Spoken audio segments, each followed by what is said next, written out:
Welcome to Pickleball Addiction. Today I have on the show Rob Williams from Advanced Pickleball. Welcome, Rob.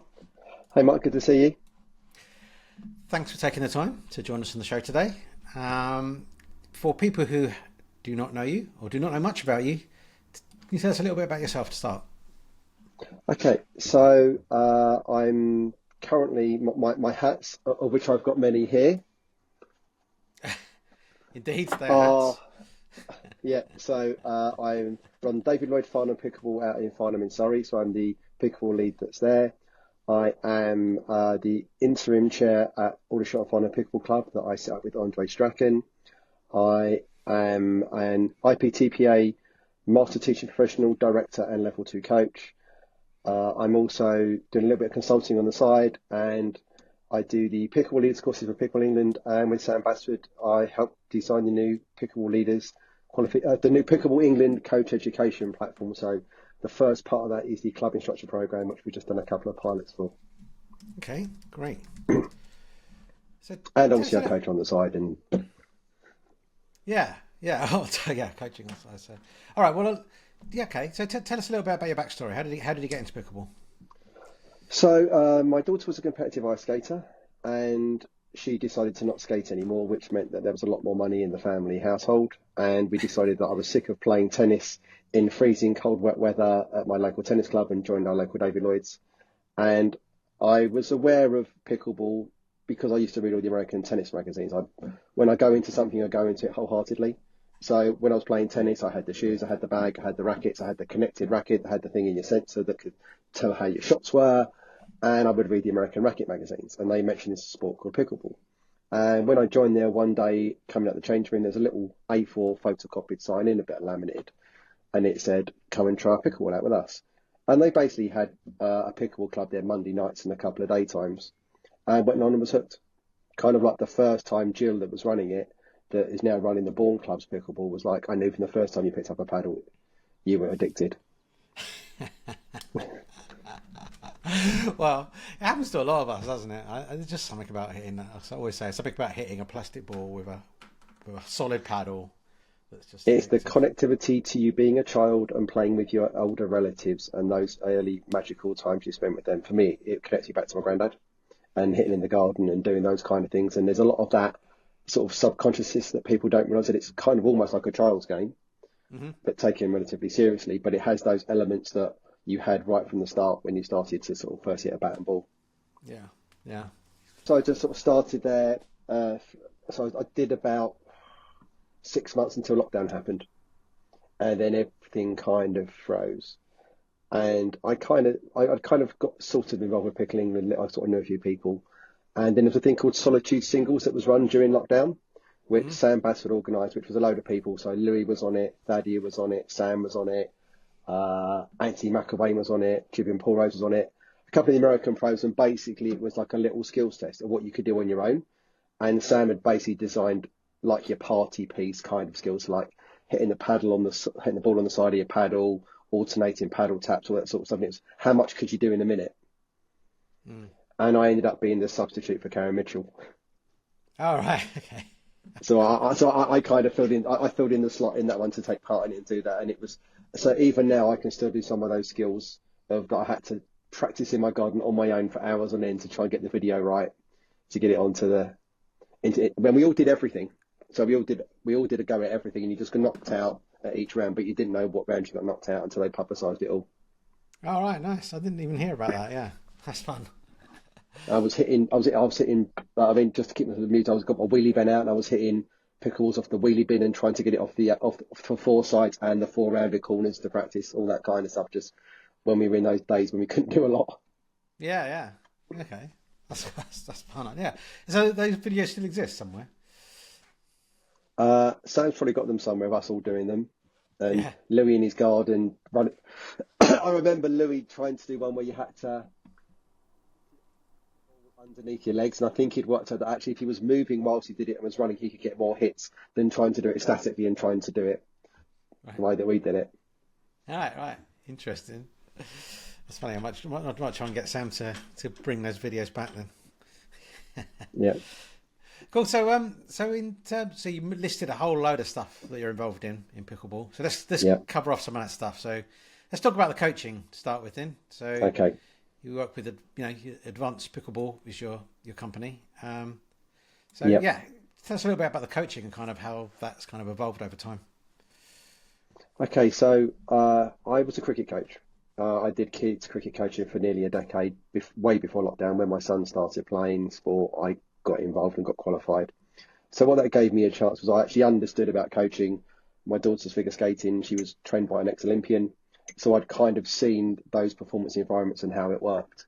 And when we came out of lockdown, Andre set up the kind of the infancy of the AFPC, All the Shot Final Pickle Club over at Windlesham. We just played around COVID regulations. And we evolved from that to doing Sunday mornings, and it'd be like an hour drilling and an hour playing. And then we kind of, between it all, I kind of coached without being a coach. And the second that Seymour Rifkind came over from America to do a qualification course after COVID, I was on the first cohort and got my level one. Fairly soon after, I did my level two with Sam Basford, and I'd kind of been identified, I think, at early stages that I was the right kind of person to go down the coach education piece on that.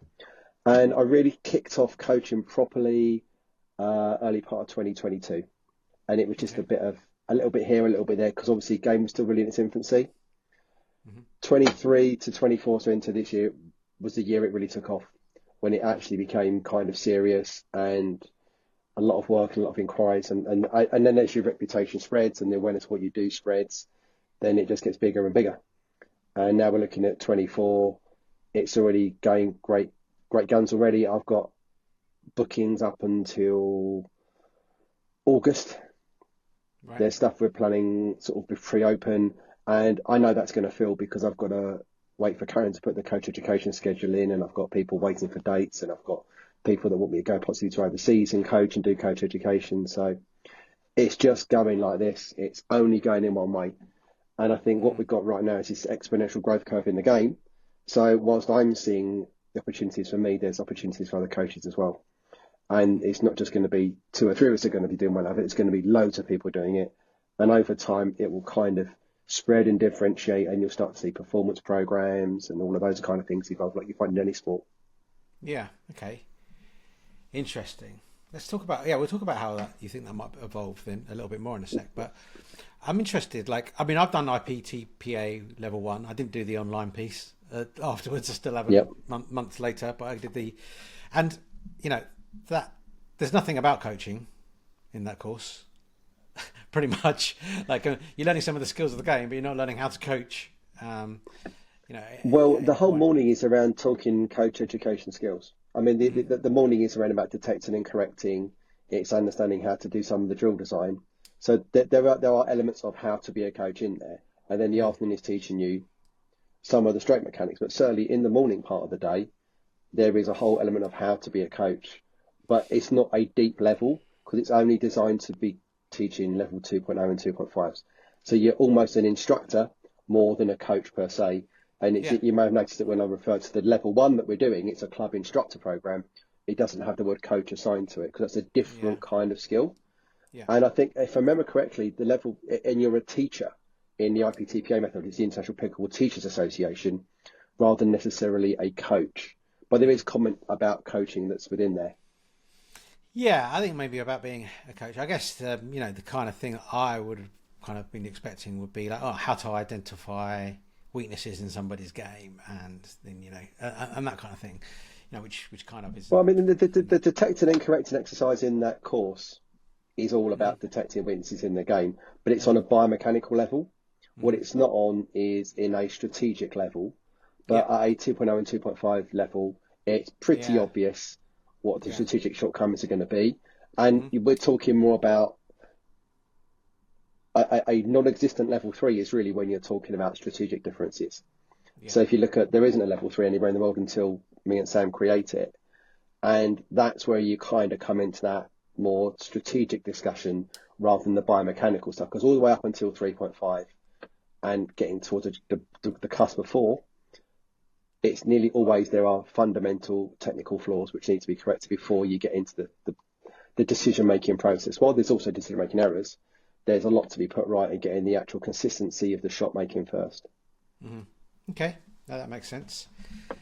But again, I was delivering what I was given, and obviously we have to deliver what the IPTPA was delivering, and obviously that's changed now. Of course, yeah, it's not a criticism. It's because, I mean, I even know, level 2, even just from what I've heard, is kind of like, it's kind of limited in real kind of coaching kind of skills. It's like, your ability to be able to hit certain shots and things like that, right? I mean, level 2 is 2 parts. There is no formative time with a master teacher professional to grow, but when people reach out to us about doing a level 2, we do give them some informal, not told to, but kind of informal mentoring on what you need to, looking at what you need to try and be doing. And then there is the observe lesson. So there is a whole hour-long planned observe lesson where you have to hit 13 metrics of what you actually deliver as a coach. And then there is the skills test. And this is the controversial one that people find, that lots of people say to me, well, you don't have to be a good player to be a coach, but you need to be a good enough player. And if you consider that level 2 is often seen as the gateway to earning money, you would expect someone that you're exchanging money for time for to be able to hit a shot that replicates what you should be doing closely enough, consistently enough for you to learn from that person if you're a visual learner and can copy from them.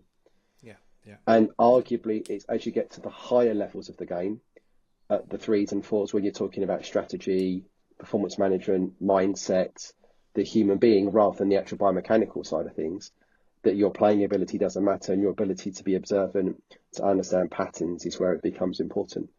But at those lower levels of the game where you have to transition through, you have to be able to play shots to a certain level, because you'll go into a clinic and someone will be paying you X tens of pounds per hour, and there'll be an expectation that you can demonstrate those shots.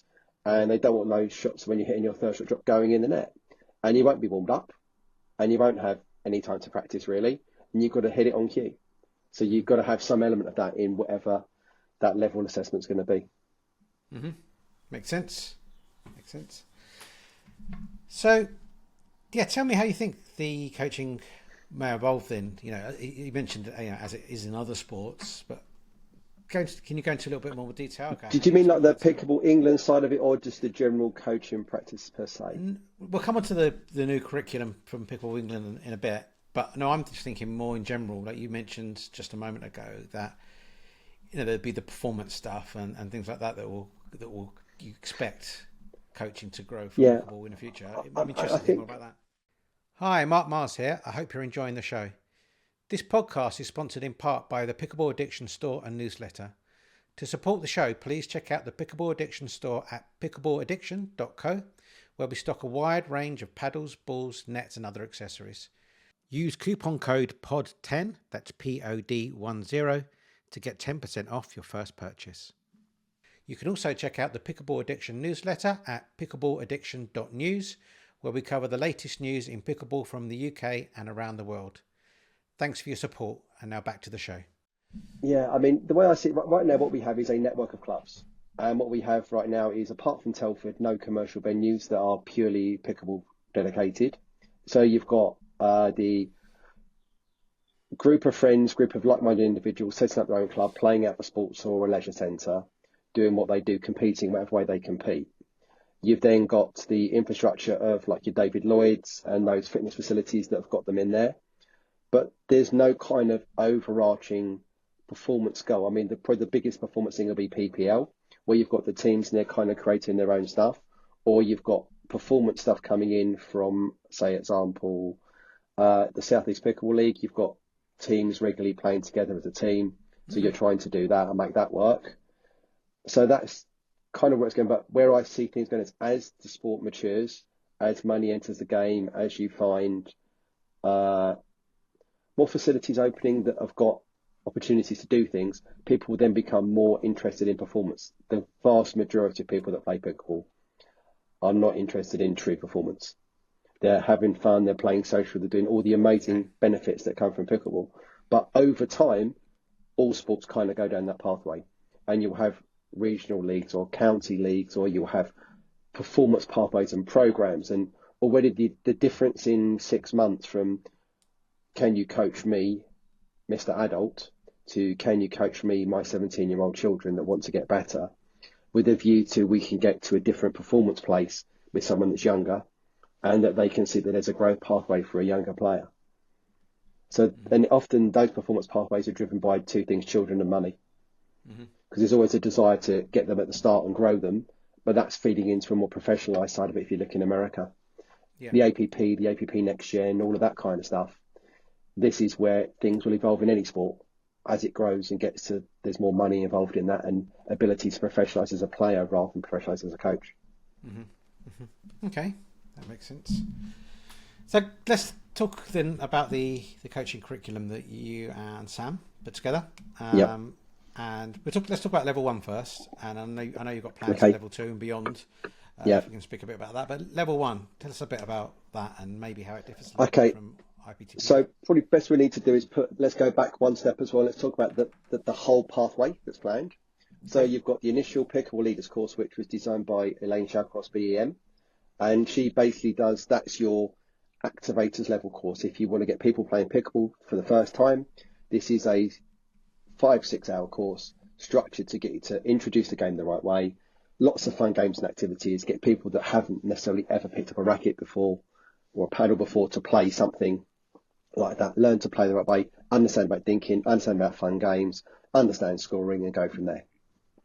The level 1 was a kind of a conscious decision by me and Sam that the American system didn't really work terribly well for the UK. And the reason being with that, actually, I'm going to just look at the gloss are coming off, is that with just the system is you're paying in dollars. We don't have the internal control of bookings, all those kind of things. So there's obviously a layer of stuff that's in there. And that for our market, we're a different market to America.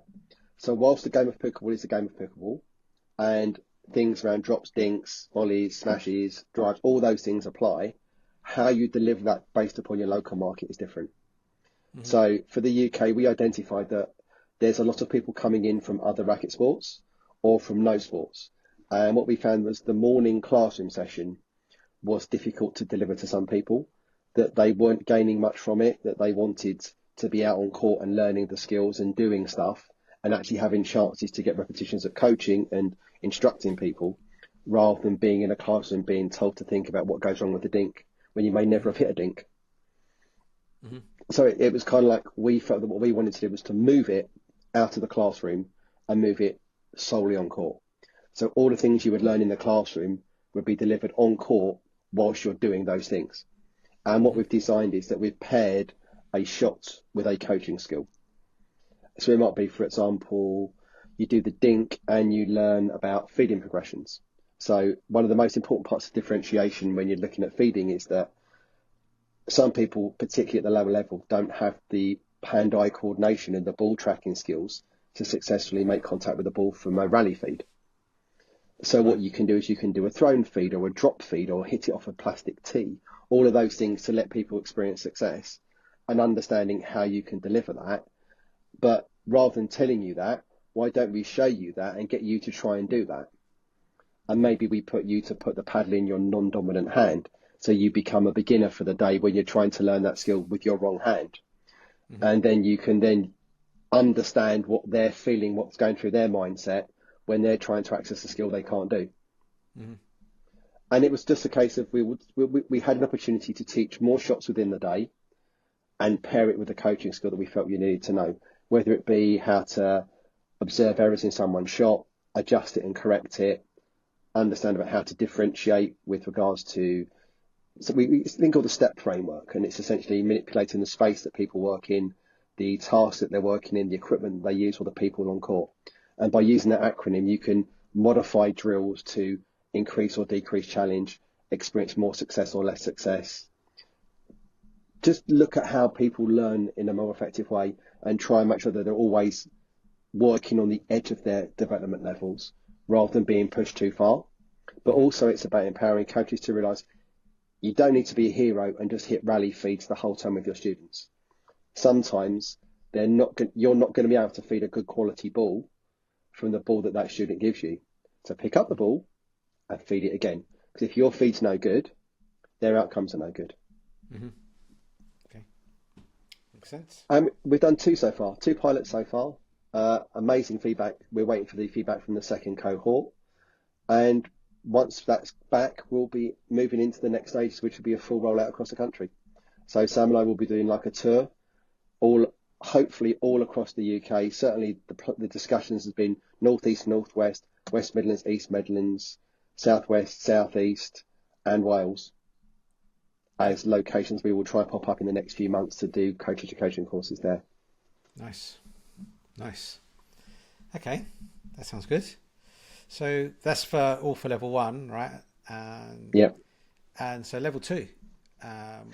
We have the green light. Mm-hmm. We've already started working on that. We've got some ideas of what we want to put together. It's still in a nebulous phase. We've got a hard timeline of when we want to get it achieved. So hopefully before the end of this year, we'll have level 2, or what that will be called from there. What we're trying to wrestle with is what exactly is level 2 and what exactly is level 3. Because at the moment, there's only a level 2 anywhere pretty much in the world. And if we're going to go beyond that, we need to think, what does beyond that look like? Yeah. And how much is in level 2 and how much is in level 3? We've got the vision that we're looking at that the player you're working with would broadly be similar to the IPTPA, because it allows a relatively easy mapping of our existing base of level 1 coaches and level 2 coaches across to what the Pickleball England curriculum would be.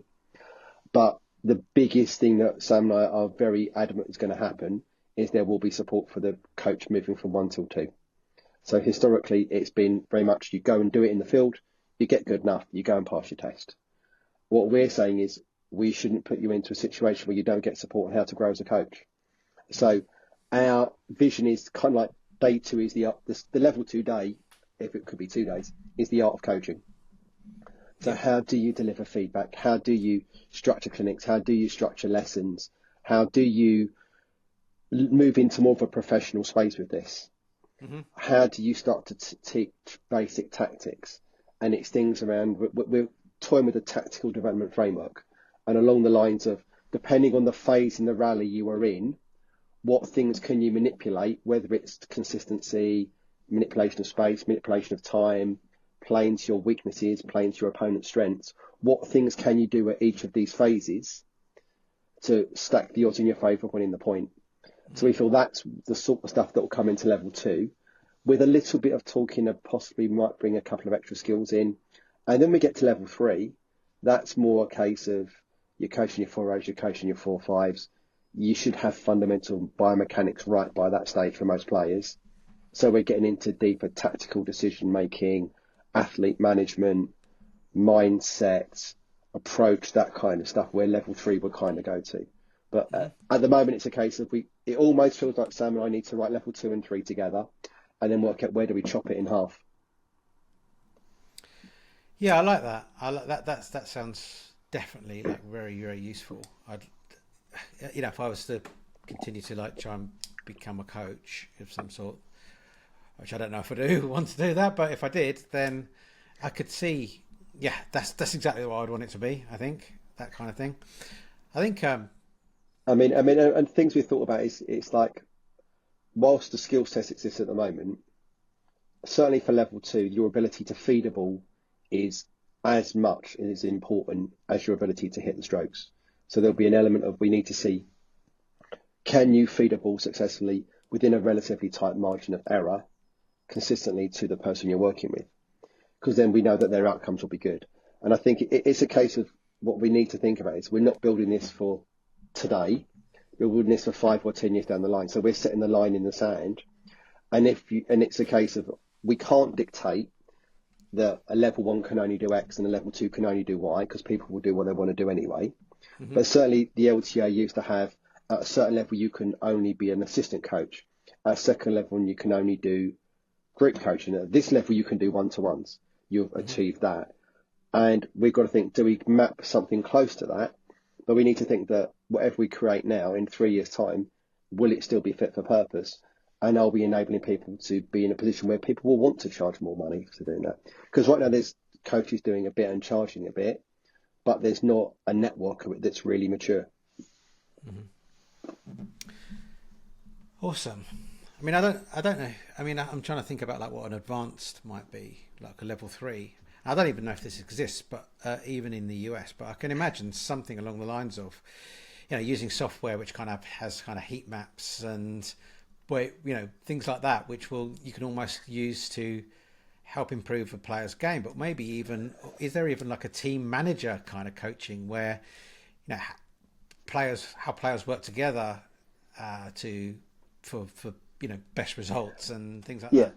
that. I mean, you're looking here at, that's talking on an analytics base. Yeah, And obviously, Swing Vision is doing that in America at the moment. They've got their Pickleball version that's come out that gives you some heat mapping. But heat mapping's okay to do, but it's more about level three is about strategy. Level three is a case of all things being equal, the shots are going to be there or thereabouts good enough. It's going to be who plays a smarter game, who makes the better decision making under practice. So a lot of the work that I do and those same does lots is always match play coaching 4-1. And it's a case of you guys go off and play, then we'll start to tweak subtle things about positioning, subtle things about shot choices, subtle things about locations where you're hitting the ball, recognizing patterns, understanding how to tip the odds in your favor.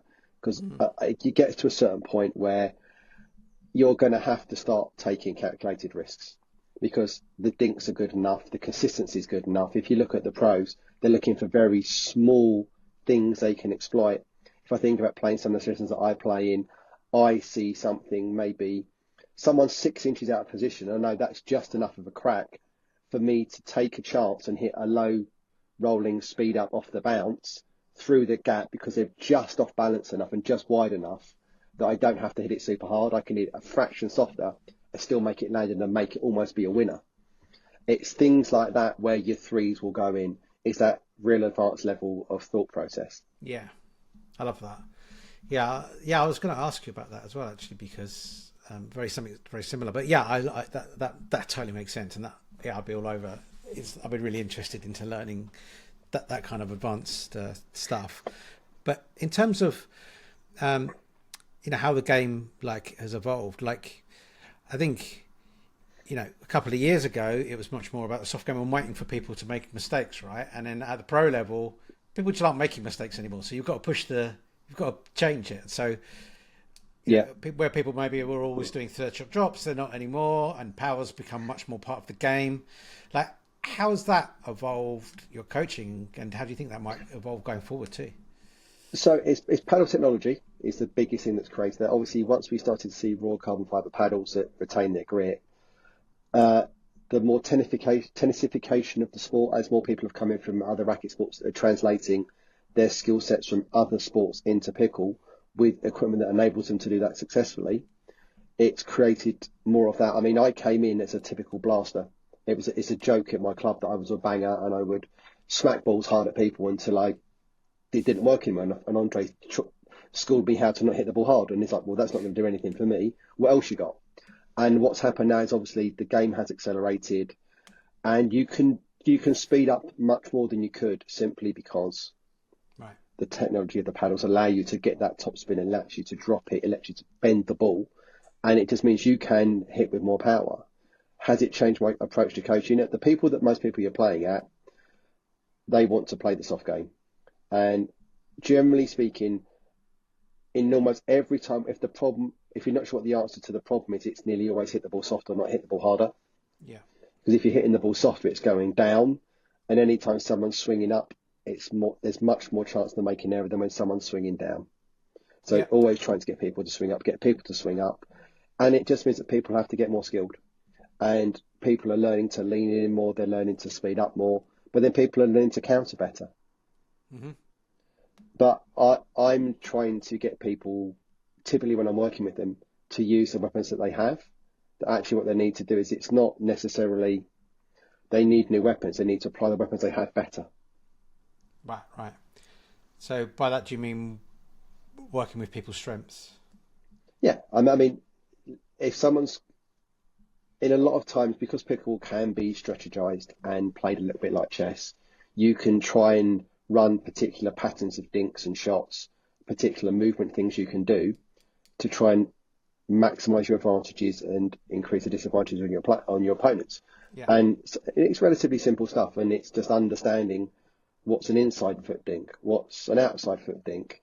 What does changing? Don't change angles too much. There's lots of things that when I actually either put in my blogs or I put into coaching sessions, it's just trying to get people to understand that you don't have to be super, super clever. You just need to do something most of the time to just tweak things. Yeah. And understanding that fundamentally, where do you make success? Get your opponent off balance and hit him where it's uncomfortable. Yeah. And not necessarily hitting for gaps because the court's small. And that's where people go wrong a lot of the time. They go for the hole closes, they've created a hole on their side, bang, it's done because the ball's too high going for a winner. Yeah. Whereas you play a much softer shot beforehand that sets you up, they then put the ball up and you smack it hard at them. Yeah. No, that makes sense. And I think that's another reason why the game's so attractive, right? I think it's the chessy type element to it. And also, all the best games are easy to pick up but hard to master. So I think it fits that as well, right? The typical onion of peeling back and unfurling itself, more layers as you go further in. Yeah, absolutely. I always say, I used to play poker a bit, and poker's the same. So easy to learn, but to get really good at it, you have to do a lot of work. So but so similar to that. All right, that's all sounds awesome. So what else? Is there anything else you can tell us about your plans with the curriculum, or have we covered most of it? I mean, the other conversation we have had, obviously, we were talking to Richard Millman, we were talking to Richard Cheetham, obviously, with regards to when we were doing the development. And one of the things we were really keen to do is to eventually develop separate pathways. So at the moment, if you think about a pathway we have now is you're a coach and you go through 1, 2, 3, 4. Mm-hmm. There are people in this game that are phenomenal at doing introduction sessions, getting beginning players to play, and they need to be equally as valued as those coaches that are working with the very highest in the game, because it's a different skill set, but both at an incredibly high level. So what we'd like to try and do is create a level 3 in coaching beginners and a level 3 in coaching elite athletes. And so that these people would be recognised as the best in their field in what they do. Because if you think about other sports, you have goalkeeping coaches and you have, in American football, you've got like defensive coaches, offensive coaches, the head coach, all these different skills that are very specific skill sets. And it's the same in pickle. It's just where your tribe is. And it shouldn't be that because I work with the best players in the country, I'm a better coach than someone that's amazing at looking after beginners. It's just doing different jobs, just within the same sport. So at some point, that's part of the evolution we would like to create, that there's equal recognition for people depending on the streams that they do. Okay, I like that. Sounds good. Onto the PPL then. Obviously, being draft at the time of recording. Applications for the draft are coming in, and the draft will be. Well, I think the applications close late in May, so I guess the draft will be not long after that. But tell us a little bit about your involvement in the PPL to date. Okay, so I own a team at the moment, and I'm going to continue owning the team next year. So I was working with Ed in the early days, and I put in for the draft, assuming that I was got no chance to get. I said, "Oh, do you know what, Ed? If you don't pick anyone, I'll come and do commentary for you." And he's like, "I'll hold you to that." And basically, I've been the main voice at PPL bar one event from its infancy, in its sort of early bootstrap phase, to obviously next Sunday, the excitement of being on Tennis Channel with a proper broadcast crew. And potentially 61 million American Tennis Channel subscribers. They're not going to be looking at, there's not going to be that many, but just to look at the reach from the start to the end. And with regards to my team, I had absolutely no input in my team. I was just an owner, and it was left to the captains to pick the team on there. Okay. Awesome. This year may be different, as it's going to be a Masters. Yeah, so I should probably explain. For people that haven't heard it, the PPL stands for Premier Pickleball League, right? It's the first pro league. Franklin Premier Pickleball League. Let's get our sponsorship in there as well. Keep Jared happy. Not to mention Franklin. Franklin Premier Pickleball League. So that happened last year and into the start of this year. Was that right? Last couple of fixtures. So there's been 5 rounds so far, and the 6th one is on average every couple of months. Because Emily's Emily Ed's wife had a baby, so that kind of Emily's partner, should I say, has complicated everything with timings, and we had like a summer baby break when nothing kind of happened, and it's all sort of come back again. And there was one in Peterborough I couldn't do, and other than that, yeah, there was the Kingsley one, Norwich, Basingstoke, and obviously the one we got coming up with the festival as well, the Lee Valley Tennis Centre. That's right, yeah. So it was a league format, but everyone's still in it basically on the last day. But it's kind of, you're seeded in the last match. Yeah, right? you're basically playing for your places in the early rounds, and then the top two teams get a bye straight through to the semis, and then the other teams are basically playing to play in. Yeah, fantastic. And so, yes, moving into season 2 then, because that's already, the draft's there and we're planning for that. It's going to be 3 leagues this year. Do you want to share with the audience how it's going to work? You'll have so there's the Premier League, which is basically going to be the top 36 if it's going to be 6 teams of 6. So the top 36 players that will get drafted in a snake draft format. So it goes like this, like a little wiggly snake, and if you get pick 1, you'll get pick 12. If you get 2, you'll pick 11. So they all add up together, and everyone gets a fair crack at going high or late in a particular round of the draft. That will be open to over 50s as well. So you may find 1 or 2 50 plus players drafted into Premier. The Challenger division, the over 50s are not allowed to play within that. So that's designed to like the next tier of up and coming players. And then there's the Masters division, which is the 50 plus. So essentially taking exactly the same format, but opening it up to the next, sort of the older generation of players. Yeah. So is there going to be as I understand it, same format. Yeah. The intention was 6. I'm not fully across it. Obviously, Ed's the person to answer the question on that for you. But I think the intention was going to be three divisions, each of 6 teams, each with 6 rounds, and then again a finals day for each one of those ones from there. And I'll be on commentary again. Great. No, that sounds exciting. I mean, I look forward to having the Challenger division and just getting more people involved, and also being on the Tennis Channel is going to be awesome for the growth of the game here. So, that's great. You mentioned commentary. You've done some commentary. Yep. You did some commentary at that I'm aware of. You did commentary at the Open, the PPL, and the Nationals last year. I don't know if you've done anything else as well. Okay, so first thing I ever did was 2022 English Nationals men's doubles final with Karen Mitchell, and kind of just thrown in at the last minute on like possibly the biggest marquee match in doubles of the tournament. And it's like, okay, let's have a go. I was like, okay, I'll have a go at do that.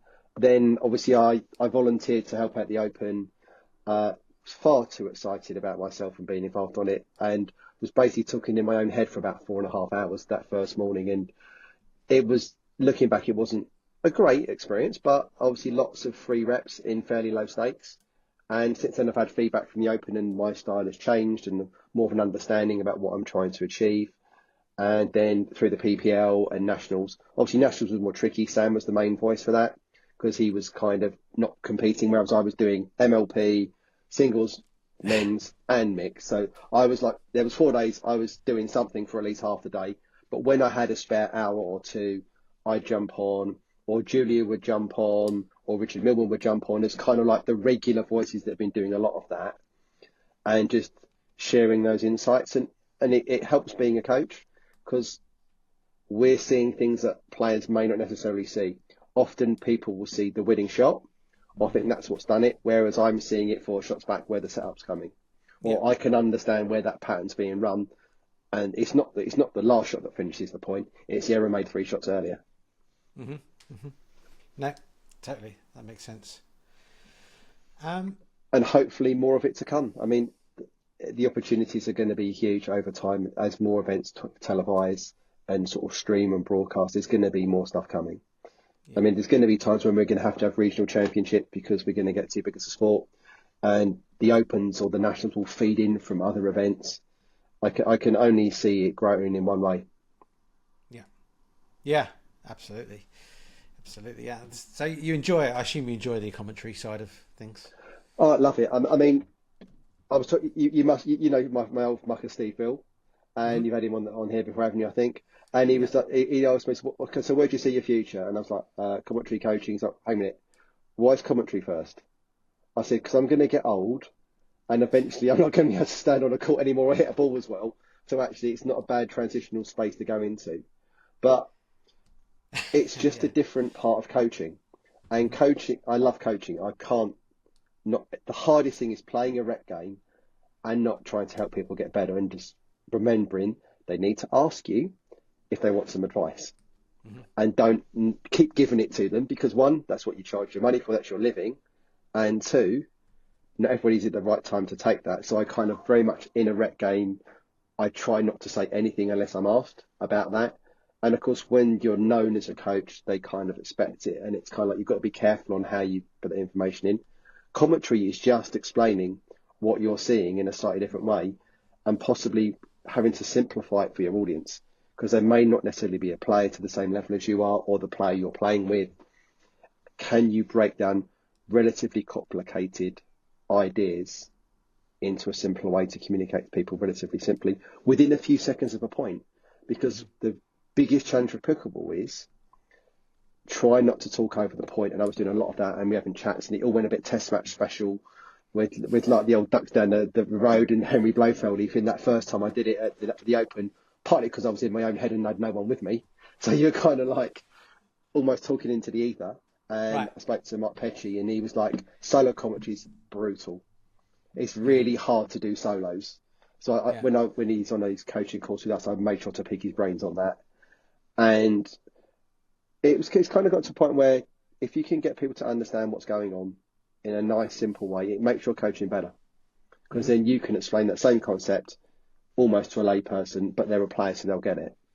Yeah. But you only get maybe 5 or 10 seconds between the finishing of a point to the start of the next point because it doesn't have those long breaks like tennis will have. You want to try not to talk over the point. So you've got to try and be really erudite and concise in what you're saying or hold on to that thought until later. Hmm. Hmm. Yeah, no, that makes sense. Yeah, it makes sense. No, it's yeah, it's great that you've got that. It's much. It's definitely better having that that we did on the streams for the Open and that than having like no commentary Yeah. at all. Um, and I think the phrase was no silent matches this year at the Open. There's going to try and be a plan to make sure that there's absolutely every match has got yeah, commentary on it at some point because there was times when we were all off competing and there was no one on the mic, which was no good. We had to get some of the pros in, and it's not fair and it's hmm, tricky to do that. But yeah, I think hopefully this year we can try and blood some more commentators to come involved and get it started. There's going to have to. I mean, if you're thinking it's a 4-day event or a 7-day event in this case, at 10, 12 hours a day, you need a crew. You can't just have 3 or 4 people. yeah. No, totally makes sense. Um, so the European Pickleball Championships, you're Yes. going to be involved in that as well to some extent. Do you want to tell Uh, us a little bit at about the, at the, the EPC first of all, yeah. and what it is for people who don't know about it? Well, it's based. It's a spin-off from the European Pickleball Federation, which is chaired by Frank Rico, who was the national director of Pickleball England up until a few weeks ago, the co-founding director of Pickleball England with Karen Mitchell, and kind of like the sort of the backroom, less seen but unbelievably important person behind building pickleball in the UK. Yeah, And he's now taken on the role as chair of the European Pickleball Federation. And they're doing their first European Championships in November in Southampton. And the intention is for obviously each country to send in their own national squad and then compete for the European Championships. So you'll have all the typical powerhouse European federations. So you'll have UK, France, Germany, Spain, Sweden. Denmark's not quite so big, but certainly you'll find that the Latin countries, so your Spains, your Portugals, will be there. France, Germany, you obviously got the Platels, Basti. The Swedes have got a lot of stuff in there. The Finns will be in. What will be interesting is what comes out of places like Poland or Croatia or some of those that haven't got quite the same reach into Europe and into the UK from some of the events that we've had historically.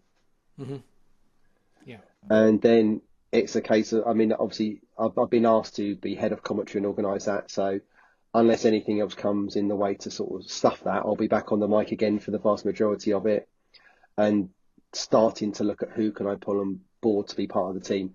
as a 2-day event with a slightly shorter time, it's not going to be quite as demanding as the Open. You can go with a slightly smaller crew, but I've had a couple of people reach out that are interested in having a go, and it'll just be interesting seeing what comes out of that from the next talent of people to do that, and whether we can pull some of those people into the Open first and the Nationals, and then we can roll them into the Euros on that. So obviously Julia Stevens, that does a lot of commentary with me, kind of did her first batch in the Open, kind of sitting next to me, and now it's kind of like, well, whenever you want to commentate, Julia, you can do it.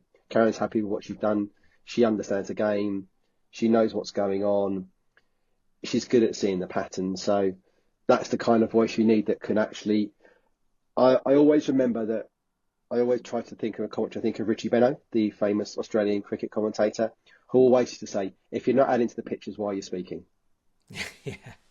So it was kind of like they can see what you can see. Tell them what they can't see. Explain possibly a pattern that they're seeing or a strategic decision they're making, or you've noticed that 4 times have gone to someone's backhand and that's working. They may not have noticed that. So you mention that, not, oh, they put it in the net. Well, I can see it's gone in the bloody net. There's no need to highlight that. Highlight what could have caused it or what could have happened before that. And it's just about, the Americans call it colour commentary. So the person that can actually add some colour to the picture over the top. Then they have the play-by-play that kind of does more of the reading of the score. But that's more of a traditional audio based when they're doing radio. It's less important for the play-by-play when you're doing video, because you can actually see what's going on. You can see the score. Yeah, that totally makes sense. And obviously, it's exciting to see who gets picked for the team and how that process pans out and who's going to be the chosen few. Will it be 4 players? I'm not sure on the format. I think it's 3 or 4. I think it's 4, and you're probably going to have 3 in a sub, and I don't know what the rotation is going to be on that. Mm-hmm. But that's where partnerships will come into play. Mm-hmm. Can you get partnerships to blend? Yeah. Because there's a lot of intangibles. It's not just you take this 5.57 player and this 5.9 player, and they make that number. You could take potentially a team that's played at theoretical lower dupers and lower ratings, but play together all the time and know how to back each other up. And when you're talking at those sort of levels, it's 1 or 2 points that make all the difference. Yeah. And often it's that unwritten communication thing that wins you matches, not necessarily the pure talent of those people. Yeah. Yeah, I'm all for more team-based competition as well, like the PPL, like this will be, like the Atlantic Cup, which they just had as well. Yep. Was, very... Unfortunately, we didn't get to see any of it over here. I mean, I don't know if you did. No, I would have loved to have seen what was going on there, just to see the swing that came from obviously Team Europe being way up to then obviously losing the last, I think it was the last 5 matches, wasn't it, to go down 9. They were 4-2 down, weren't 5-4 in the end, and then they lost 3, I think. Yeah. Yeah, I think they were up, and then they came down. In the end, I can't remember the exact, but I know certainly Europe were doing okay, and then on the last day it all changed. So I'd be curious to see whether there's anything related to the format or the structure or the pairings that created that. I may be wrong with this, but I know to a certain extent, at least, I think the Europe won all of the singles, whereas the US won all of the doubles. And then when you have when they had essentially what was a Dream Breaker, it was a doubles format type Dream Breaker rather than a singles one, which would normally get. Yeah. So I think that's what it. I don't know. Or I don't know if but it was, at least I've heard something similar. Yeah. And it would kind of make sense in that obviously if you think of the volume of high level doubles reps that the Americans will be getting over the Brits and the Europeans, purely just because they're professional, they're all day, every day, they're training at a certain level. And it's just what you can't replicate that in the UK unless you give up your entire life for it. And you can't monetize playing in the UK like you can in America yet. Yeah. You can't be 19 on an APPP grant, playing within the national infrastructure, having all those things covered for you when there isn't that money in the UK game at the moment. It just isn't there. So Freddie, Thadia, James, Louis, they're all fitting around either jobs or like Thadia and Pay have kind of gone pretty much full pro. But even then, Thadia's doing a lot of coaching around training and playing, which is where the pros were in America 5, 7, 10 years ago. So we're just in a different part of the same curve that they're in. Mm-hmm. Yeah, for sure. Well, and they've got a bigger pool of people that are playing as well. Yeah, and much more facilities. Yeah. Much more facilities. That's always about the thing. Facilities, facilities, facilities. Yeah, and of course the European Pickleball Championships are also based in going to be in Southampton, so they're going to be in the UK kind of Yep. this for the first one as well. Yeah, so you've got obviously the festival, the sort of the little mini tournament running a couple of days beforehand. So opportunities for obviously a lot of the Brits. They open it up to Europe first, and then obviously the Brits coming in to take part in that, like a pre-tournament tournament. And my gut instinct was, while it would be lovely to have played it, if I'm commentating to do my job appropriately, I need to, hopefully there'll be around the mini tournament, there will be the teams training. Mm-hmm. So I'm assuming that the Saturday and Sunday, the Thursday and the Friday, they'll be training. And that's my time to scout what all the other countries are doing. So obviously I know the UK players pretty well, but I've got to get some kind of understanding of who the international players are, what their kind of tendencies are, what they do, anything I can glean from them.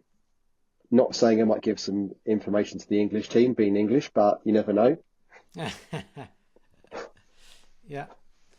Okay. And oh gosh, I keep forgetting the things I was going to mention. Oh yeah, that's it. So you're gonna be commentating. Memorable moments. No, so yes, no, I've got that. It's okay. Okay. Yeah.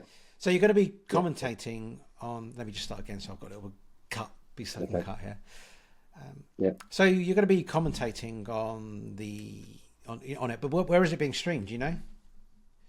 To my knowledge, I'm not sure where the stream is going. I know that the stream on site guys are going to be doing it again, but Steve hasn't given me information. I would assume probably YouTube, and then one other platform. Whether there's been a broadcast deal signed, I don't know on that. So obviously, typically, something like this is a proof of concept. It's the first one, so the budget seems to be relatively tight. So I would imagine there's not going to be let's get the BBC, the Eurosports money in on that. So I'd imagine it will probably be a localized YouTube stream off of either the EPF site, or maybe they'll partner those streams to the other national federations that can stream within their own. Like the Pickle England's got a YouTube channel, has the French Federation got a YouTube channel? Could they have like multiple streams from that? Yeah. But I'm not aware of anywhere else that's going out at the moment. But again, it's just get it out there. If I can get my voice out there as one of the voices of British Pickleball, hopefully as the game grows and more opportunities happen in the game, opportunities will come my way, and hopefully I can show over these early years my understanding of the game, the ability to communicate what's going on to people at home to watch. Yeah, get in there early. Yeah. Okay, so I think we'll have a few closing questions then I've got for you. So, actually, before we go to that, you mentioned consulting, something that you do sometimes. What's some of the consulting? So I'm considering my own product at the moment, and a prototype has landed, and I'll say no more than that. I'm just looking at it and deciding, do I want to go with that? Something small, not crazy money, but a little bit of those late night ideas. I think I'll do that. Oh, that's quite interesting. Is the domain available? Yeah, I'll do that. Okay, let's get a prototype made. Let's go from there. But through my blogging, people have found me, and some of the stuff I've done, I've been reached out to support brands in building products. Okay. And I'm kind of sworn to secrecy, but hopefully when it all goes live, I'll be able to post a blog of the creation of the product. So I've kind of tried to record every step of the way, what happened from the first initial approach to the first meetings, to the testing, to the revisions, to then launching. So hopefully I can put a lovely post up of the journey from what happened here to what happened at the end. That sounds great. But remains to be seen how much I can say, and obviously waiting for that to get through its next phase of testing. And then just a little bit on helping some businesses when I want to put pickleball into their business. So a lot of health clubs that are independent. How do I introduce pickleball? What club? How do I set up my village? I'm doing one for a village hall. We want to put pickleball into our village hall for all of us to play during the winter. Can you come in and teach us how to run a league, how to run the game, explain it to us? So there's that kind of stuff. So it's kind of like there's product consultancy, and kind of design and feedback, and obviously working very closely with Framework and Diadem. I'm always getting a little bit of a, what do you think on this? What do you think on that? Should be stock this? Should be stock that? Which paddle would go where on the graph of power versus control and stuff like that. Okay, nice. So, what would you say? So you've been playing pickleball since 2021? Did you say 2020? 19.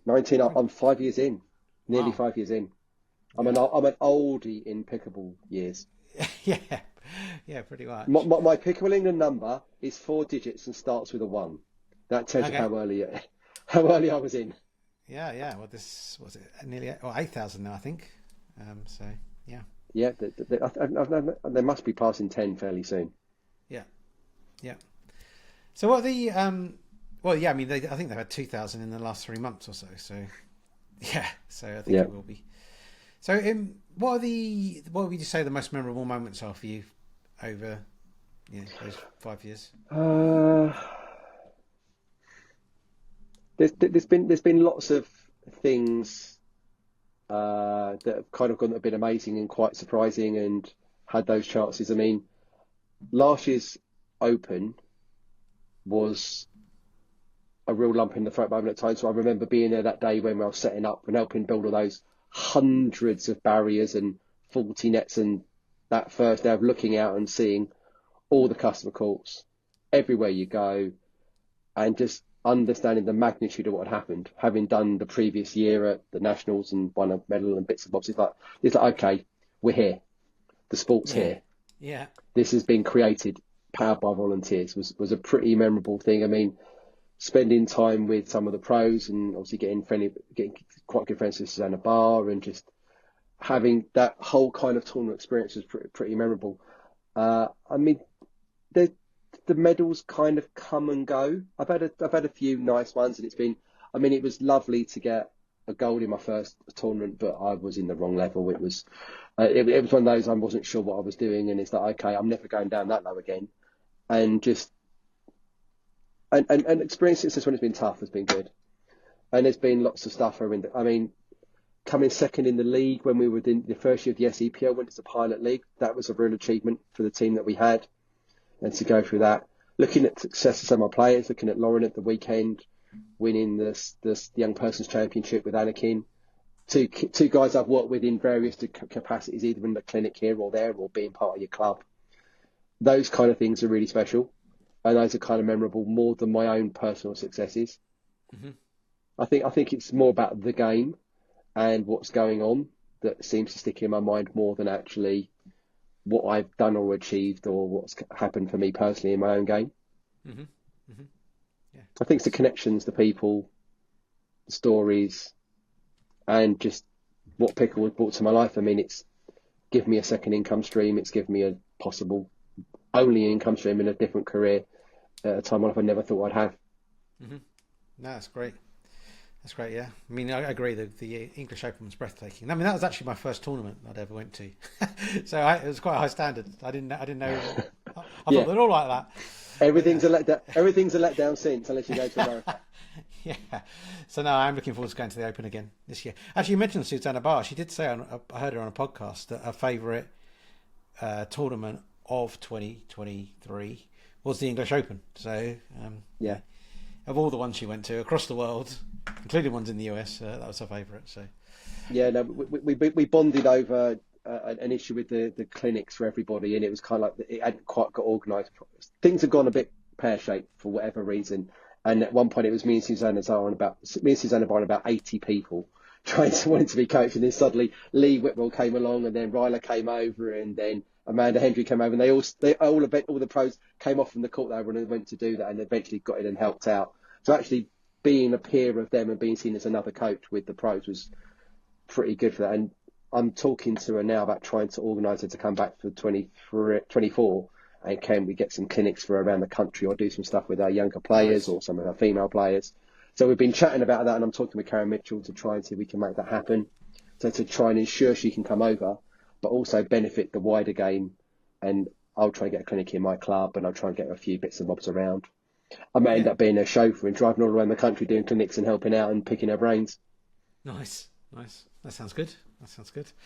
That's great to have the pros there. I mean, I did play with a pro, which was just brilliant, and also, the grandstand seating that was there at the thing. So any time I wasn't playing, I was there watching, because seeing it live, it's different to actually watching on stream. The stream's great, but seeing the pace of the game and watching the pros live, and they're up for the fight. Everyone, they didn't care that it was like just the English. They wanted the English Open title. And it made it really passionate, and you could really feel the energy like in that live kind of situation. It was brilliant. I really, really enjoyed that. So can't wait for it to happen again. Shame we can't do it every month. Yeah. I don't think Karen would survive it, but no, I think I don't think Karen would want to do it every month, but it can happen. I mean, it can happen as the game professionalizes, and as we can start to monetize tournaments and people can put them on. Steve and Simon do a huge amount of Pickle B. Sam and Lou do a lot of events and do a lot of festivals, so they're doing a degree of that, and it's just a case of infrastructure and money and time. So eventually there will be professionalized stream doing just events. Yeah, no, makes sense. Okay, so what are you most excited about in pickleball over the next 12 or 24 months? I think it's the explosion's about to happen, and it's kind of, Karen always refers to, can you feel it? Can you feel that there's the growth and how it's starting to escalate? And it's gone from being what's that to people kind of understanding what it is, and there's an awareness of the sport. So rather than being this weird thing that no one's ever heard of and it's a bit bizarre, they might have heard something about it, or there's been enough profile on it.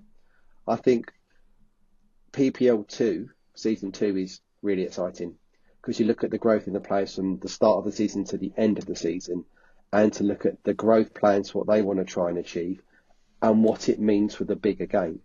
So if you think about every sport in the country, once professionalism comes in, then money comes in across at every level, and that means the sport can grow. And until there is stakes that are financial in there, it'll always be more of a pastime and a hobby. And as soon as people start to have, well, if the pros are able to make X, then they need to train a facility Y, which means I can make Z from running that facility, and then another one will come along, and suddenly there's an infrastructure created for a sport that could then do all of those things. But until that happens, it's always going to be slightly broken. What we're seeing is Ed and Louis and Emily and the team have done it. They've made it happen. So now it's, what can season 2 be? What can season 3 be? What can be leveraged and built off of that? Yeah. What does it mean for the game? I mean, for me, it looks like I'm thinking, well, actually, my profile is as a coach. My kind of awareness is as a coach. Where can I go in those spaces?